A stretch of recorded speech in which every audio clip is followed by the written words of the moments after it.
आपके पास इस तरह का एसएमएस आया है जब आपका फॉर्म अंडर प्रोसेस में है। अब यहाँ पे लोग बहुत सारी चीज़ें सोचने लगते हैं, बहुत सारी चीज़ें सवाल आने लगते हैं और सबसे बड़ा सवाल ये होता है कि हमारा पैसा कब आएगा, ये हमें नहीं पता लग रहा। तो मेरा नाम सागर है, मैं पीएफ कंसल्टेंट हूँ। आपके पास जो ये एसएमएस आया है ये सिस्टम खुद जनरेट करता है। यहाँ पे कोई अधिकारी बैठ के ये फॉर्म डिसाइड नहीं करता कि यार ये इस आदमी को ये मैसेज भेज दो। तो ये एक सिस्टम जनरेटेड मैसेज होता है जो आप देख रहे हैं कि 11:20 पे आया है। ये कभी भी आ सकता है, सुबह शाम रात कभी भी आ सकता है।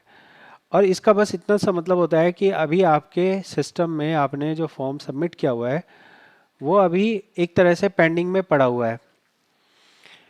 आपका जो फॉर्म है वो होने के लिए सिर्फ दो स्टेप होते हैं। पहला स्टेप होता है कि आपका पीएफ अधिकारी उसको देखता है, जिसमें पहला स्टेप के अंदर में डीलिंग असिस्टेंट नाम का एक अधिकारी होता है जो आपके फॉर्म को इनिशिएट करता है।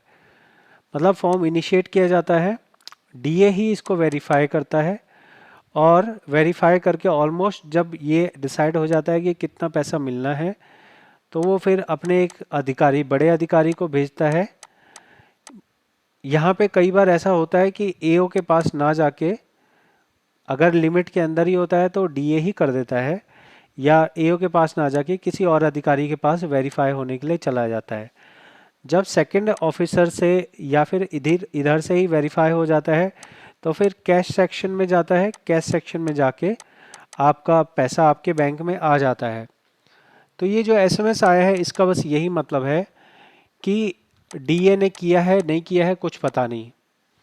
मतलब आपका फॉर्म अभी ज़ीरो लेवल पे है या आपका फॉर्म 99% लेवल पे है, इस एसएमएस से इस बारे में कुछ नहीं पता लगता है।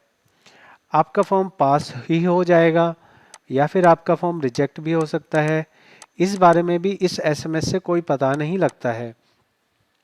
बहुत सारे लोग ये अनुमान लगाने लगते हैं कि पिछली बार हमें ऐसा एसएमएस नहीं आया था, हमारा रिजेक्ट हो गया था, इस बार ये एसएमएस आया है और इस पे लिखा है सेटल शॉर्टली, इसका मतलब है सेटल हो ही जाएगा। तो ये गलतफहमी है। सेटल शॉर्टली का ये बिल्कुल मतलब नहीं है कि आपका 100% ये पास हो ही जाएगा।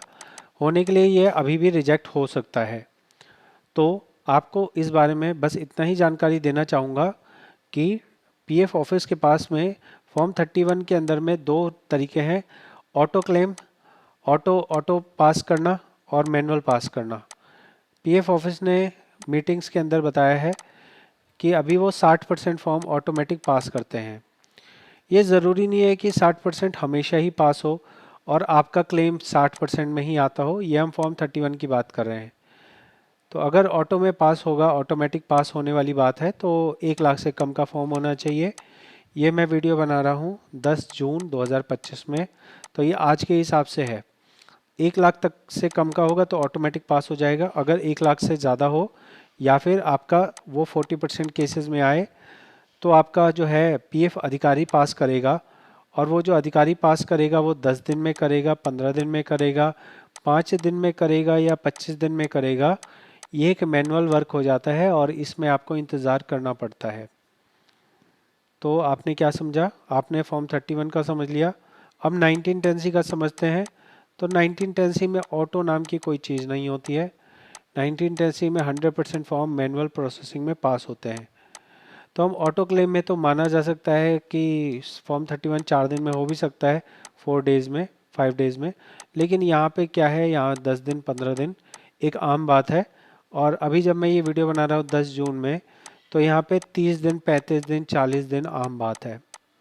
आपका फॉर्म कितने दिन से अंडर प्रोसेस में है ये आप कमेंट में बताएं। और आपका इस एसएमएस के बारे में क्या सोचना है ये कमेंट में बताएं। कि आपने सोचा था कि बहुत बड़ी बात हो गई है और ये एसएमएस आ गया है तो अब हमारा कुछ बेड़ा पार हो जाएगा? आप कमेंट में बताएं ताकि बाकी लोग भी समझ सकें कि अकेले वही इतना सोच रहे थे या आप भी उसी बारे में सोच रहे हैं। आपको भी ऐसा लग रहा था कि ये एसएमएस आ गया तो बहुत बड़ी बात हो गई। मैं मिलूंगा अगली वीडियो में। बहुत बहुत धन्यवाद।